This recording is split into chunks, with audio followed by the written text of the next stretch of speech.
তাই তোমাদের কথা ভেবে আজকে আবার পুনরায় ইউটিউবে ফিরে আসলাম। কারণ আরে প্রণয়দা আবার নতুন করে ইউটিউবে ভিডিও করছে, কি করছে ব্যাপারটা? প্রণয়দা, তুমি হ্যাঁ তো বলছিলে ভিডিও করবে না, দিয়ে আবার কি হলো? আবার ক্যামেরা ট্যামেরা সাজাচ্ছ, কি ব্যাপার? ভাই, আবার ইউটিউবে নতুন করে শুরু করতে চাইছি। কারণ কি না, ইউটিউবে আর মানে ভিডিও বানানোর ইচ্ছাই ছিল না। কারণ কি আমার ভিডিও তোমরা দেখতে না বা আমার অডিয়েন্সরা দেখতো না, কিন্তু এখন ভিডিও দেখছে, কমেন্ট করছে প্রত্যেকের কমেন্টে প্রত্যেকে বলছে দাদা কেন ইউটিউব তুমি ছেড়ে দিলে। তাই তোমাদের কথা ভেবে আজকে আবার পুনরায় ইউটিউবে ফিরে আসলাম। কারণ তোমরা যদি না সাপোর্ট করো, পাশে থাকো আর ভিডিও না দেখো, তাহলে আমি কেমন করে ইউটিউব থাকবো, তাই না? তাই তোমরা আমাকে সাপোর্ট করেছো, ভালোবেসেছো বলে অবশ্যই আমি আবার রিটার্ন ব্যাক করছি, তোমাদের জন্য ভিডিও বানানোর মোটিভেশনটা পাচ্ছি। তাই আমি আবার ইউটিউবে নতুন করে ফিরে আসছি। এটা সবাই করো। বাহ বাহ, এটাই তো দেখতে চাই, আমি তো তোমার এটাই দেখতে চাই। তোমাকে সেদিন তো আমি এটাই বোঝাতে চাইছিলাম যে ভেঙে পড়ো না, সব হবে। তো ভাই, এখন আমি আর নিজের জন্য ভাবি না, এখন আমি অডিয়েন্সের জন্য ভাবি। কারণ কি, আমার ভিডিও কেউ দেখুক বা না দেখুক, আমি তা নিয়ে আর ভাবি না, কন্টেন্ট নিয়ে এখন ভাবছি যে কন্টেন্ট পার ডে একটা করে কন্টেন্ট আপলোড করব, এবং একটা সময় আমি অবশ্যই ইউটিউবে সাকসেস পাবো, এটা আমি আশা রাখি। এবং আপনাদের ভালোবাসা, লাইক, কমেন্ট যেন পাই। ওকে, তাহলে আগামী দিনে আমি দীর্ঘ সময় তো ইউটিউবে আরো ভিডিও বানাতে পারবো। ওকে, তো আশা করি তোমাদের সাপোর্টটা আমি পাচ্ছি, এবং অবভিয়াসলি তোমার সাপোর্ট আমি পাচ্ছি। তো বন্ধুরা, কেন আমি ইউটিউবে আবার ফিরে আসলাম, কেন আমি আমার ব্যাক করলাম ইউটিউবে? কারণ আমি কদিন একটা ভিডিও বানিয়েছিলাম যে আমি ইউটিউবে আর ভিডিও করবো না, ভিডিও বানাবো না, আমি ডিমোটিভেট হয়ে গেছিলাম।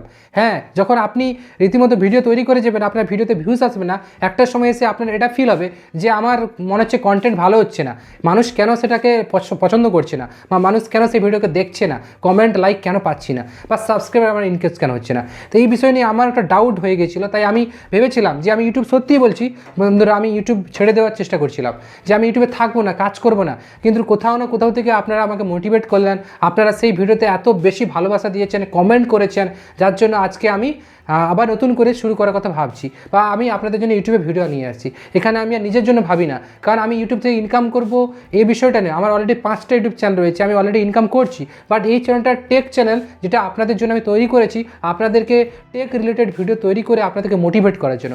কিন্তু আপনারা যখন দেখছেন না ভিডিও, সেক্ষেত্রে আমার মনে হয়েছিল কোথাও না কোথাও আমার মনে হচ্ছে কন্টেন্ট ভালো নয়। তাই আমি আজকে আপনাদের আবার পুনরায় ফিরে আসলাম। আপনারা অনেকেই বলছেন যে কেন দাদা, কী হয়েছে, আপনি কেন ইউটিউব ছেড়ে দিতে চাইছেন, কেন আপনি ভিডিও বন্ধ করছেন বানানো, আমাদের জন্য ভিডিও বানান, আপনার কথা না ভেবে আমাদের জন্য বানান, আমরা আপনার ভিডিও দেখব। প্রত্যেককে আমার কমেন্ট করেছো, যারা যারা কমেন্ট করেছো প্রত্যেককে মন থেকে ভালোবাসি। কারণ কি, তোমরা আমার পাশে যদি না থাকতে আজকে আমার এই চ্যানেলটা 1000 সাবস্ক্রাইবার প্লাস ক্রস হতো না।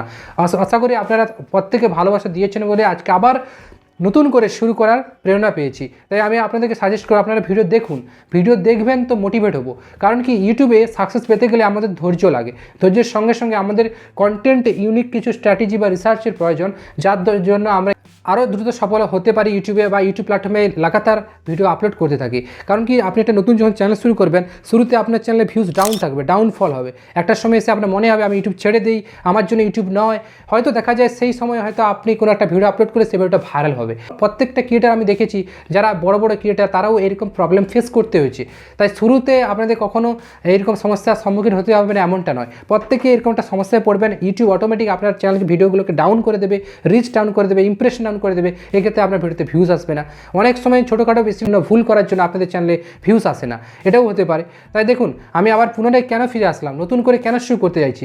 আপনারা যারা ইউটিউবে নতুন আসতে চাইছেন বা নতুন একটা চ্যানেল তৈরি করতে চাইছেন, প্রত্যেকের মনে প্রশ্ন থাকে যে আমি একটা ইউটিউব শুরু করতে আমাদের কী কী লাগে। ফার্স্ট যেটা লাগে সেটা হচ্ছে আপনার ধৈর্য এবং আপনার ইচ্ছা শক্তি, যে আমি ভিডিও তৈরি করব। আর আপনি কোন ক্যাটাগরিতে ইন্টারেস্ট বা কোন ভিডিও বানাতে পছন্দ করেন বা কোনটা আপনার হবি, সেটা নিয়ে শুরু করুন, একটা চ্যানেল তৈরি করুন ইউনিক নাম দিয়ে, এবং আপনার সঠিকভাবে ভিডিওগুলোকে এসইও করে পাবলিশ করুন। এবং সবথেকে বড় বিষয়, যখন আপনি একটা ইউটিউব চ্যানেল শুরু করবেন, এই আইডিয়া মাথায় চলে এসছে, তখন আপনার মনের মধ্যে চিন্তা থাকে যে আমি কীভাবে ভিডিও শ্যুট করব, বা ভিডিও শ্যুট করার রুমটা কেমন, কারণ এরকম বিভিন্ন কোশ্চেন আপনার মাথায় ঘুরতে থাকে। এক্ষেত্রে আপনার ডিমোটিভেট হয়ে পড়েন, ভাবেন কীভাবে শুরু করব। আমি আপনাকে সাজেস্ট করবো, আপনি যখন শুরু করার উদ্যোগ নিয়েছেন, তাহলে আপনি কোনো কিছু চিন্তা না করে ভালো ক্যামেরা, ভালো ডিএসএলআর ক্যামেরা নিয়ে আমি ভিডিও স্টার্ট করব, এমন চিন্তা ভাবনা মাথা থেকে ঝেড়ে ফেলে আপনি শুরু করুন আপনার হাতে থেকে মোবাইল ফোনটা থেকে। আপনার মোবাইল ফোনে যথেষ্ট ভালো ক্যামেরা, ওই ক্যামেরা থেকে আপনি যদি শুরু করেন, অবশ্যই আপনার ভিডিওটা ধীরে ধীরে ধীরে ইমপ্রুভ হবে। ওকে ফ্রেন্ডস, সব থেকে বড় বিষয় আপনাকে শুরু করতে হবে। এই যে ইচ্ছা শক্তিটা আছে সেটাকে বাঁচিয়ে রাখার জন্য আপনি জাস্ট শুরু করুন মোবাইল ফোন থেকে। এরপর আপনি ভাবছেন যে আমি ক্যামেরার সামনে যে কীভাবে কথা বলবো বা একটা স্ট্যান্ডের প্রয়োজন, আপনি একটা চাইলে অনলাইন থেকে অ্যামাজন থেকে একটা আপনি মোবাইল স্ট্যান্ড অর্ডার করুন বা ক্যামেরা স্ট্যান্ড অর্ডার করুন, যেটা মোবাইলটাকে অ্যাড করে আপনি খুব সহজেই ভিডিও বানাতে পারবেন। আজকে ভিডিওতে নিশ্চয়ই প্রথমেই দেখেছেন যে স্ট্যান্ডটা আমি ইউজ করছি, এটা খুব বেশি দাম না, মাত্র 1200-1300 টাকা দাম। এই স্ট্যান্ডটা খুব ভালো, এক্ষেত্রে আপনি দাঁড়িয়েও ভিডিও করতে পারেন। আর শুধু ভিডিও বানানোর জন্য আপনাকে মোটিভেট হতে হবে, কারণ কি না, ভিডিও বানানোর জন্য অনেক কিছু ইনস্ট্রুমেন্ট কিনে নিলে হবে না।